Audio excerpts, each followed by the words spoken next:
우리나라는 유교 사상이 굉장히 강합니다.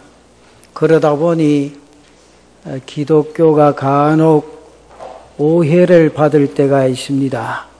믿지 않는 사람들에게 예수를 믿으십시오. 그렇게 전도하면 하나님은 좋으신데 부모 제사 때문에 교회를 못 나가겠다. 그러신 분들을 많이 만나게 됩니다.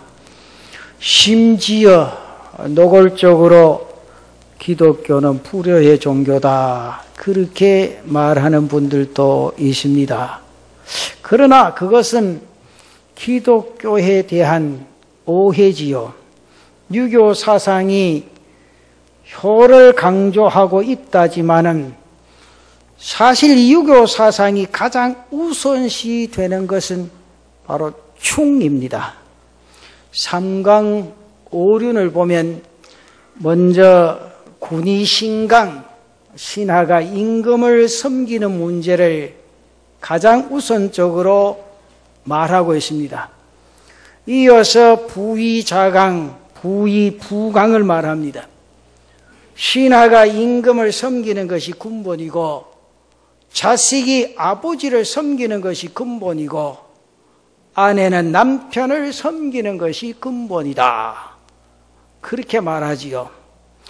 오륜에서도 보면 군신유의, 임금과 신하가 의리가 있어야 된다. 부자유친, 아버지와 아들은 친함이 있어야 된다.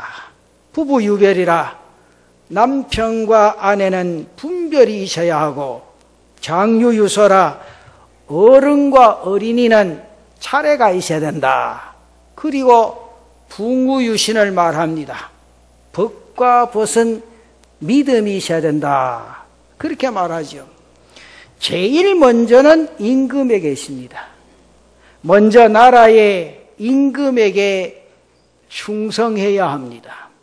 이것은 어디까지나 정치 철학이요, 정치 사상에서 유래된 것입니다. 때문에 충을 위하여 효가 있는 겁니다. 효할 때 충이 있기 때문에 이것을 강조하는 겁니다. 그러나 하나님께서는 사람에 대한 첫 계명으로 부모 공경에 대해서 말씀하고 있다는 겁니다. 오늘 우리가 읽은 출애굽기 20장 12절 다시 보면 이렇게 말씀하지요. 내 부모를 공경하라. 그리하면 내 하나님 여호와가 내게 준 땅에서 내 생명이 길리라. 하나님께서 모세를 통하여 이스라엘에게 율법을 주시고 그 율법을 압축하여 돌판에 새겨 모세에게 주었습니다. 바로 여러분들 잘 아시는 대로 십계명입니다. 이 십계명은 하나님에 대한 계명과 사람에 대한 계명, 그래서 1계명에서 4계명까지는 하나님에 대한 계명입니다. 그러면서 5계명에서 10계명까지는 인간에 대한 계명으로 되어 있습니다. 이 계명을 예수님께서는 하나님 사랑, 이웃 사랑 그렇게 말씀하셨습니다. 이 이웃 사랑, 사람에 대한 첫 번째 계명이 바로 내 부모를 공경하라. 이것은 우리 사람에게 주어지는 첫 번째 계명입니다. 오늘 사도 바울도 이것을 약속 있는 첫 계명이라 그렇게 말했습니다. 이것을 통해서 우리 기독교가 얼마나 가정적이요 인륜적인 종교인가를 알 수가 있습니다. 오늘 어버이 주일에 읽어드린 출애굽기 20장 12절의 말씀을 가지고 첫 계명의 본질이라 그런 제목으로 말씀을 드릴 때 계명의 본질을 가슴에 기억하고 하나님의 뜻을 쫓아 부모에게 효다할 수 있는 사랑하는 성도들 되시기를 바랍니다. 그 첫째, 이 계명을 가장 첫 번째로 둔 이유가 무엇인가? 이유가 있을 거 아닙니까? 첫 번째는 우리 인간관계를 시작하면서 가장 먼저 인간관계를 맺고 시작하는 관계가 바로 부모님이라는 거죠. 그리고 가장 중요한 관계가 바로 부모이기 때문이라 그 말이죠. 부모는 하나님과의 관계 다음으로 우리가 맺는 인간관계의 첫 번째 대상입니다. 그래서 부모는 종교적인 의미에서는 하나님의 대리자와 같습니다. 오늘 나에게 우리에게 생명을 주실 뿐 아니라 양육자로서의 대리인이라고 말이죠. 유대 전승에 의하면 모세가 돌비를 받을 때 2개의 돌비를 받았는데 그 돌비 각각의 5개의 계명을 받았을 것이라 그런 내용이 있습니다. 거기서 부모 공경에 대한 계명은 하나님을 섬기는 계명에 기록될 것이라 그렇게 말하면서 부모 공경은 곧 하나님을 사랑하는 계명이라 해석해서 그렇게 가르쳤다고 하는 거예요. 왜 그런가 하면 부모는 하나님의 대리자로 보아 부모 사랑이 곧 하나님 사랑으로 상징되어지기 때문이라 그 말이죠. 부모를 사랑하는 것은 곧 하나님 사랑의 가장 구체적인 것 실천이기 때문이라 그 말이에요. 그만큼 이것을 중요한 것으로 생각을 합니다. 때문에 이 계명을 가장 먼저 언급하시는 거죠. 그 다음 두 번째는 이것은 마땅히 해야 할 일이라는 겁니다. 동양에서는 예로부터 효는 천륜이라 그렇게 말했습니다. 천륜은 인간이 거역할 수 없는 일입니다. 이것을 거역할 때는 큰 죄악이라고 여겼습니다. 하나님께서는 우리 인간이 마땅히 해야 할 일이기에 이 계명을 가장 먼저 두신 것입니다. 또한 하나님을 기쁘시게 하는 것이라 신약 성경에 보면 골로새서 3장 20절에 나타난 말씀 보면 자녀들아 모든 일에 부모에게 순종하라. 이는 주 안에서 기쁘게 하는 것이니라. 그렇게 물합니다. 사랑하는 성도 여러분, 우리는 하나님의 영광을 위하여 하나님을 찬송하기 위하여 지음을 받았습니다. 그리고 하나님을 기쁘시게 하기 위하여 부름을 받았습니다. 여러분 그 일을 무엇이라고 말합니까? 부모 공경이라 그 말.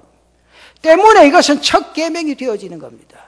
그리고 또 하나 첫 번째로 둔 이유가 있습니다. 그것은 이 계명이 잘 지켜지지 않고 있기 때문입니다. 어쩌면 우리는 가장 중요한 덕목이면서 가장 우선시해야 하고 가장 잘해야 하는 부모 공경에 대한 실천을 가장 못하고 있는지도 모릅니다. 왜 그렇습니까? 성경에 보면 첫사람 아담 때부터 보십시다. 아담의 아들 가인은 불효자 중에서도 불효자입니다. 왜 그렇습니까? 동생을 돌로 쳐 죽였습니다. 그래서 하나님께서는 아벨의 제사를 받으시고 자신의 제사를 받지 않으시자 시기심이 일어나고 자신의 가슴 속에 질투심이 일어나고 이로 인해서 동생 아벨을 돌로 쳐 죽입니다.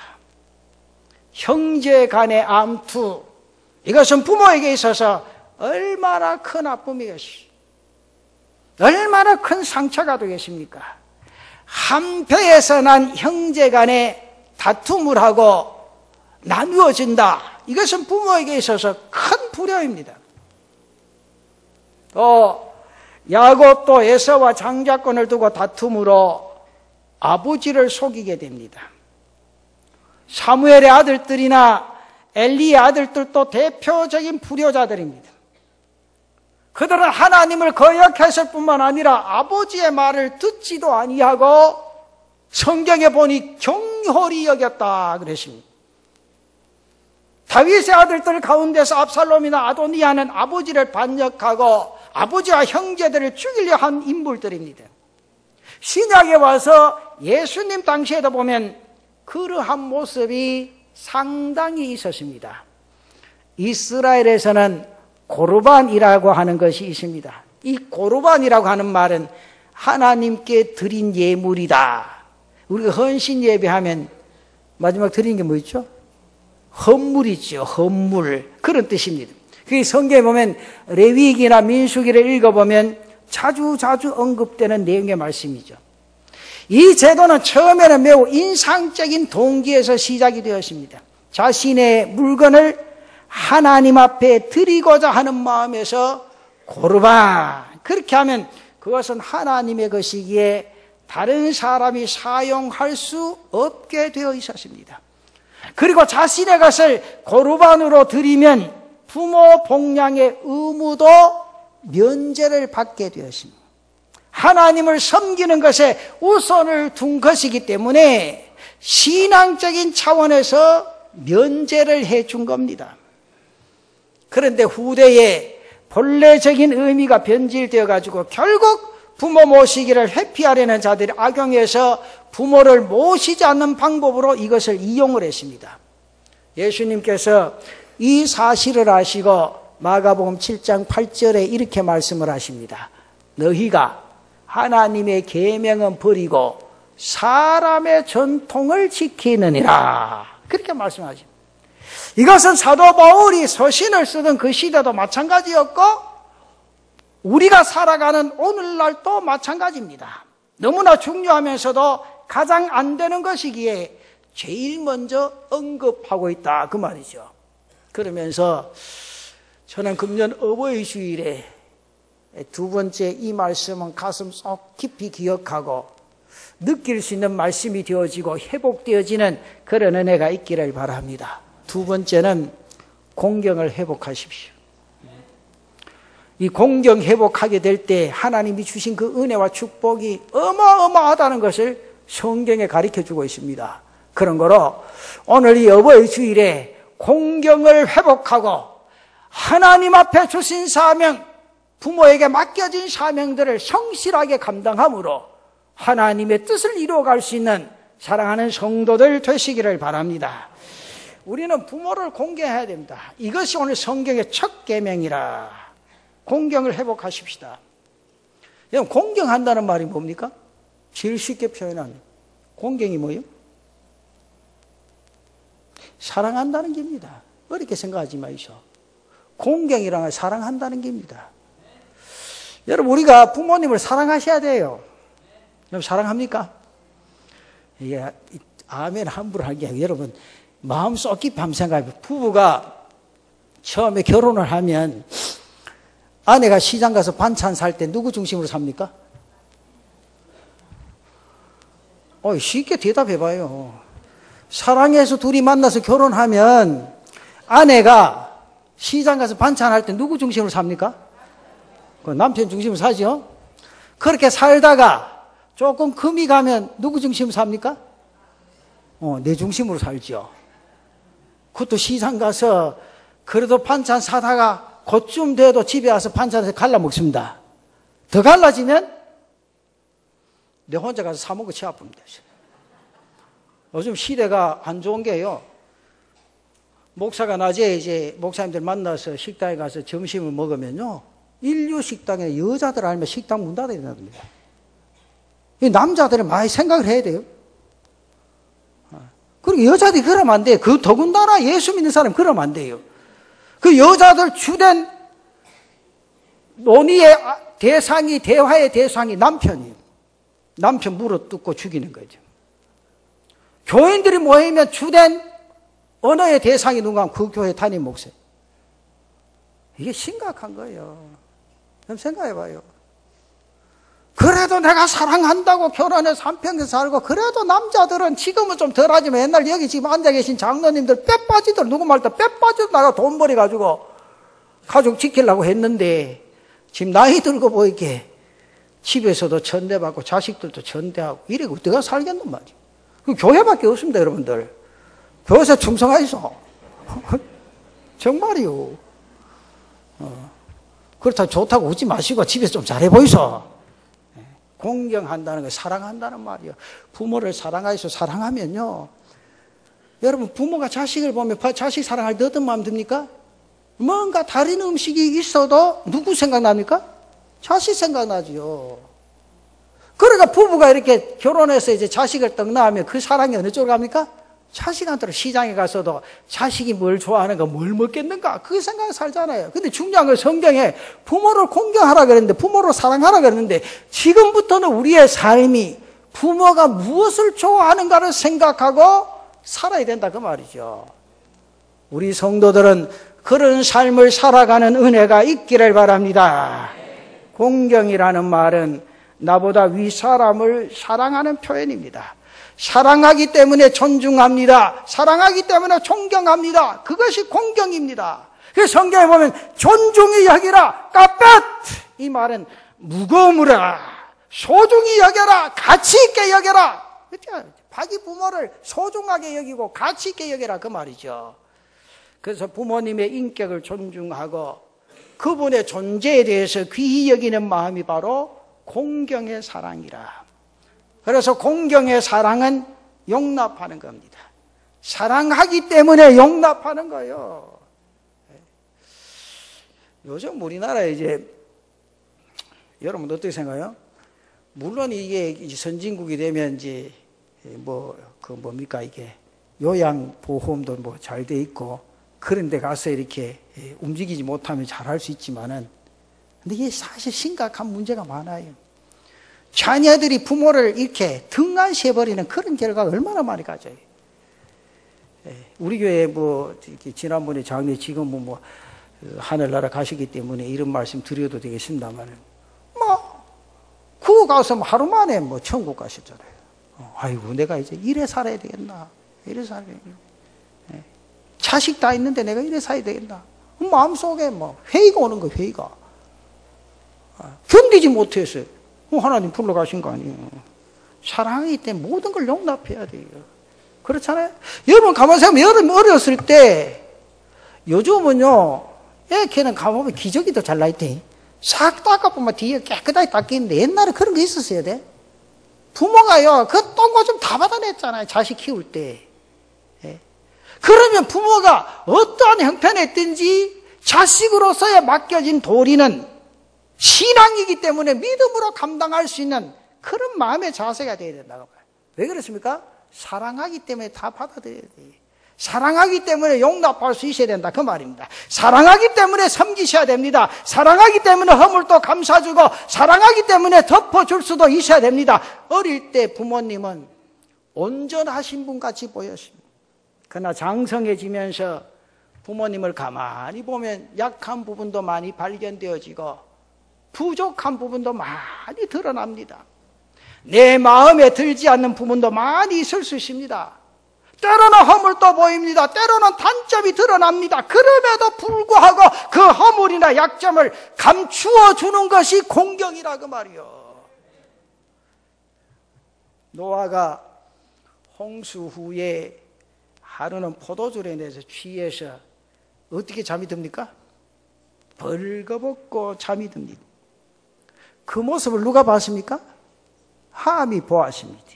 함은 아버지의 그 모습을 보고 어떻게 생각합니까? 우리 아버지가 이제 추태를 부리는구나. 추태로 여기고 형제들이 가서 아버지를 흉봤습니다.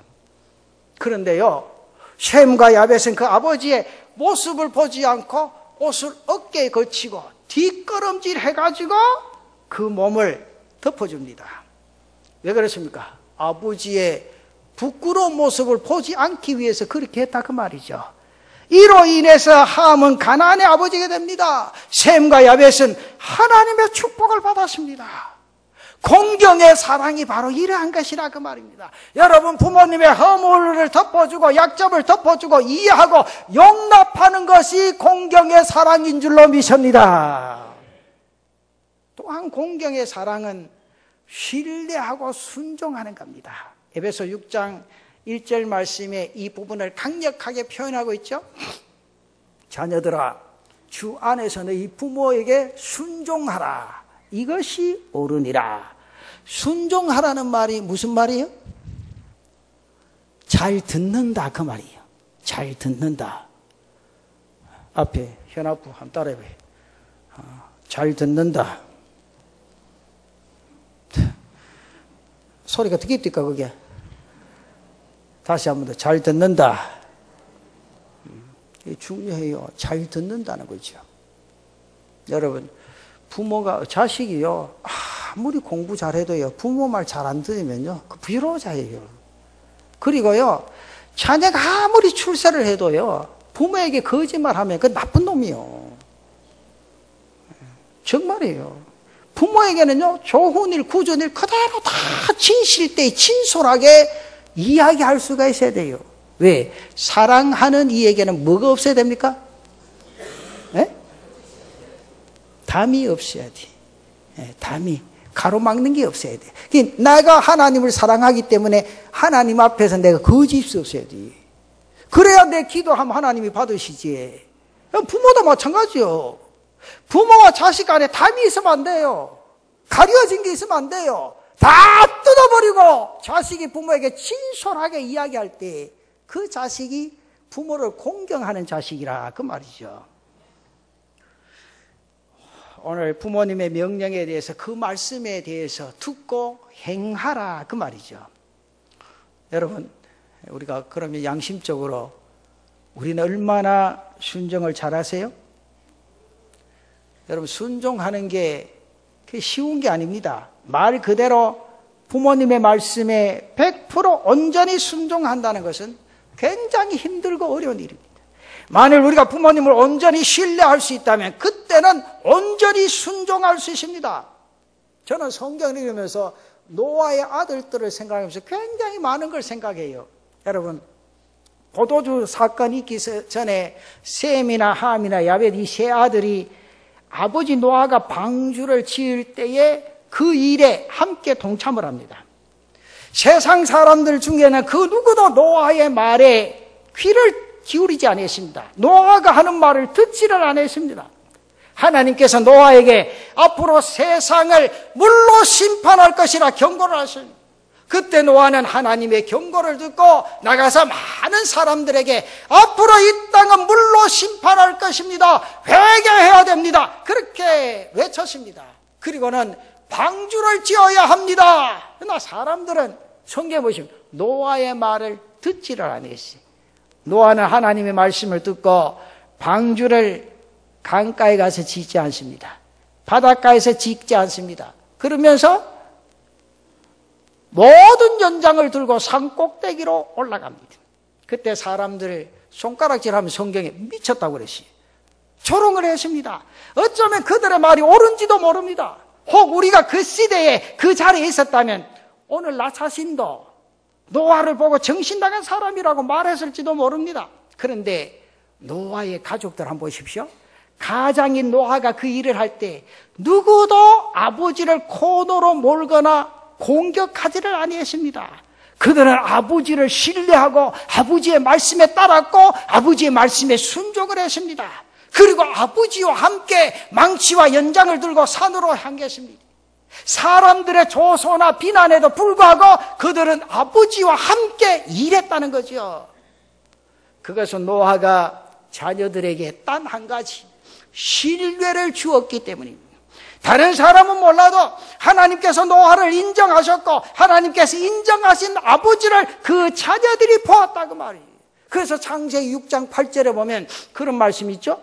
그러나 노아는 여호와께 은혜를 입었더라. 그러면서 9절에 보면 이런 말씀 나옵니다.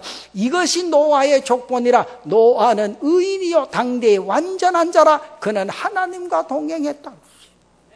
이거 얼마나 귀한 축복이고 귀한 믿음의 사람이냐 그 말입니다. 하나님과 바른 관계를 가지고 있었습니다. 그때 자녀들이 그 사실을 알았다는 거예요.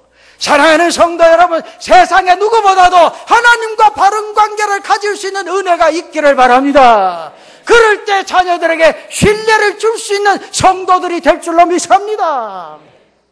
하나님과 동행하고 하나님께 은혜를 입었고 인정을 받게 되었다는 거죠. 그가 하나님께 인정받았기 때문에 그 모습을 자녀들에게 보여주었기에 자녀들이 아버지 노아를 신뢰하게 되어졌다. 그 신뢰 속에서 자기 아버지가 하는 모든 말들을 순종하고 따라갈 수가 있게 되어졌다.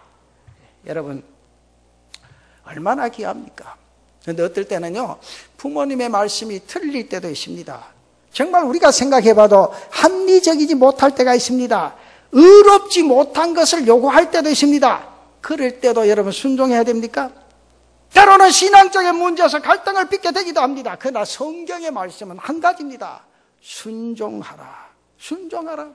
여러분 어떻게 순종할 수 있습니까? 비록 부모가 틀렸더라도 부모에 대한 성실함, 진실함을 잊지 않고 그 말씀을 따라갈 수 있는 은혜가 있어야 된다 그 말이죠.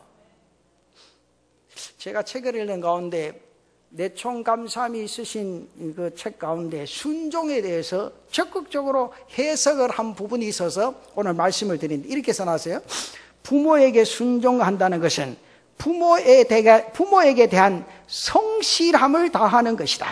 곧 어버이를 속이지 않고 진실한 길에서 최선을 다하는 것이다. 부모를 속이지 않고 진실한 길에서 최선을 다하는 거다. 여러분 자녀가 부모를 속인다고 하면 그때 끝난 거예요. 이단들이요 제일 먼저 가르친 게 뭔가요? 부모 속이는 방법부터 가르칩니다. 부모 속이는 방법. 근데요 여러분 부모가 자식들 사랑하잖아요. 진짜로. 그렇죠? 누가 뭐라 해도 부모 자식. 근데 거짓말하면요 딱 집어낼 수 있어요. 부모의 지혜입니다. 이게 믿음으로. 정말로요. 요즘 자식들이 부모를 속이는데 얼마나 교묘하게 속입니까? 속일 때부터 벌써 부모와 자식의 관계가 끊어진 거예요.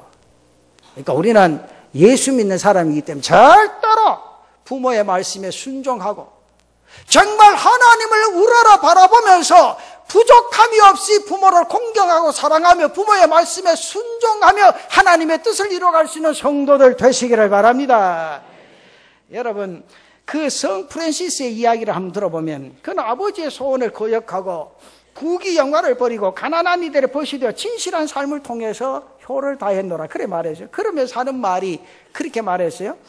효와 불효는 감정의 문제가 아니라 양심의 문제라고 했어요. 여러분 부모를 대할 땐 감정적으로 대하지 마세요. 양심적으로 대하세요. 네. 양심은 살아있잖아요. 다른 사람 다 몰라도 자신의 양심은 알잖아. 그러니까 부모를 대할 때는 양심의 소리를 듣고 부모를 대하라. 절대로 다른 모습을 나타내지 말라 그 말이죠. 그래서 의와 불의의 문제를 떠나서 부모님의 말씀에 대해서 성실함과 진실함으로 답변하고 행하는 것이 곧 공경의 순종이라 그 말이죠. 순종해야 하기 때문에 순종하면서 속이고 거짓된 마음을 가야 한다면 불의를 행해야 한다면 그것은 절대로 공경이 되어질 수가 없다 그 말이죠. 그런 거로 사랑하는 성도 여러분, 우리가 주님 안에서 부모에게 순종하는 일이라면 그것을 진실하고 성실한 순종이요 진정으로 부모님을 존중하는 사람은 순종할 수 있게 되어진다 그 말이죠. 부모님의 말씀에 순종하고 진솔히 공경할 수 있는 사랑하는 성도들 되시기를 바랍니다. 예수 믿는 사람이 왜 그렇게 살아야 됩니까? 세 번째 결론이 이렇습니다. 부모님을 공경하는 자에게 하나님께서 복 주신다. 출애굽기 20장 12절 다시 한번 보십시다. 내 부모를 공경. 여러분 성경 보면 잘 읽으시죠? 성경에는 절대로요 어떻게 하라 해놓고 그냥 지나가는 법이 없습니다. 그리하면 꼭 이 말이 나와요. 여기도 보면 내 부모를 공경하라. 그리하면 내 하나님 여호와가 내게 준 땅에서 내 생명이 길리라 그랬거든요. 그리하면 성경에 보십시오. 11조 잘해봐라 그리하면 주일 성수 잘해봐라 그리하면 이게 중요해요. 여러분 성경에 그냥 절대로 그냥 하신 말씀이 없어요. 하나님이 말씀하신 그 내용의 말씀을 순종하고 지켜나가면 하나님 그에 따르는 축복이 여러분의 인생의 삶에 분명히 나타나게 될 줄로 믿습니다. 그 에베소서 6장 3절에 그렇게 말하잖아요. 이로써 네가 잘되고 땅에서 장수하리라. 이게 약속입니다. 하나님께서 이 첫 계명을 온전히 지키는 자에게 약속의 축복을 주시겠다 분명히 말씀합니다. 그렇습니다. 이 계명을 온전히 지킬 때 하나님은 그 사람에게 축복해 주시는 줄로 믿으시기를 바랍니다. 곧 그는 하나님을 사랑하는 삶을 살아가게 되어진다. 하나님을 사랑하기 때문에 지혜의 근본, 지식의 근본을 가지고 살아가게 되어집니다. 그러니까 그가 바로 이 세상에서 복된 자라 그 말이요. 그런 삶을 살아갈 수 있는 제단의 성도들 되시기를 바랍니다. 그리고 하나님을 사랑하기에 또한 우리는 이웃을 사랑할 수밖에 없습니다. 좋은 인간관계를 이룰 수밖에 없습니다. 부모를 공경하고 사랑하는 사람이 형제를 사랑할 수 있고 이웃을 사랑할 수 있게 되어진다 그 말입니다. 참 신기하게도 부모와의 관계가 온전하지 못한 사람은 대인관계가 온전하지 못합니다. 어디엔가 문제가 있죠. 저는 요즘 가만히 보면서 옛날 어른들이 자녀들 짝 쥐어주는 거 참 좋은 현상이라고 생각했죠. 그때는 부모님들 누구를 보고 짝 쥐어줍니까?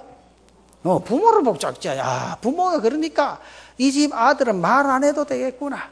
이 집 딸은 말 안 해도 되겠구나. 요새는 어찌 합니까? 저끼리 만나가 1년 동안 사귀고 2년 동안 사귀다가 막 헤어지면 죽습니다. 부모한테 그렇게 해놓고 그 다음날 가면 도저히 못 살겠다. 안 그렇습니까? 왜냐하면 부모가 어떤 삶을 살았느냐에 따라서 자녀들이 본받아가 신앙생활도 마찬가지예요, 여러분. 제가 여러분들 꼭 부탁드린 거죠. 부모가요, 주일 잘 지키고요, 믿음대로 하이소. 그래 자식이 따라갑니다. 부모가 들쭉날쭉하는데 뭐 자식들, 예수는 그래 믿어도 되는가? 그렇게 생각하지. 우리 교회는 세상이 다 변해도 주의를 지키고 하나님의 법도로 살아가는 성도들 되시기를 바랍니다.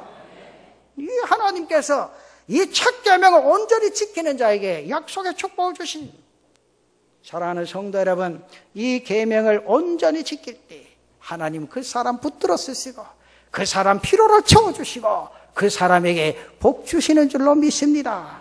그는 하나님을 사랑하는 삶을 살아갈 수밖에 없다고 말이지. 그리고 하나님을 사랑하기에 이웃을 사랑할 수밖에 없다고 말.